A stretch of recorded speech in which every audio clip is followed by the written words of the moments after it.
baksam cemalınızga, kalbimi pare eylep kılgan salamınızga. Kıllık pida cenimni manlayda halınızga, can tende muntazırmen her bir cevabınızga.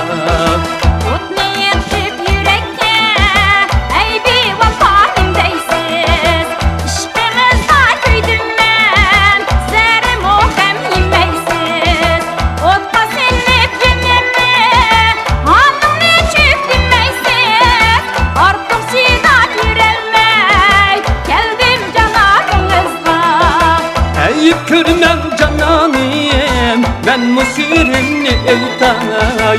Haçan dice muhabbet, derdini yeke tatay. Ben vaşlığımni taşlap, hem de üzemge haytay. Teşnalığımni sürtey, derman hıyalınızga.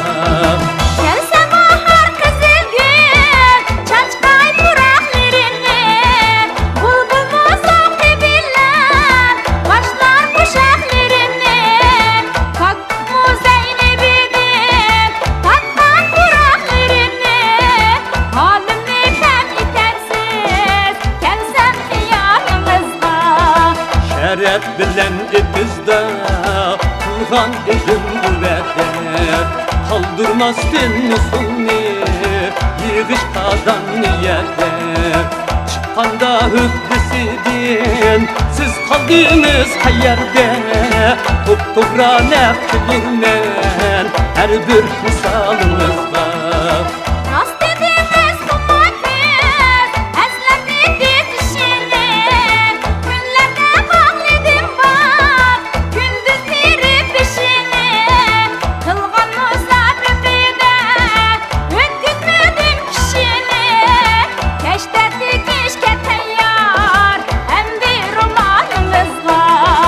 Zamanımız bahtiyar, siz ne kıldım ihtiyar.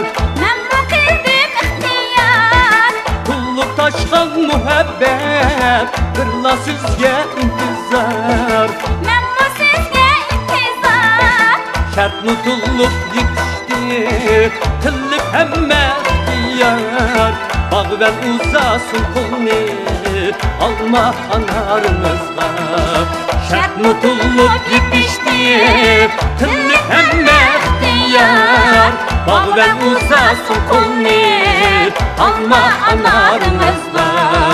Bulbul okur teşekkür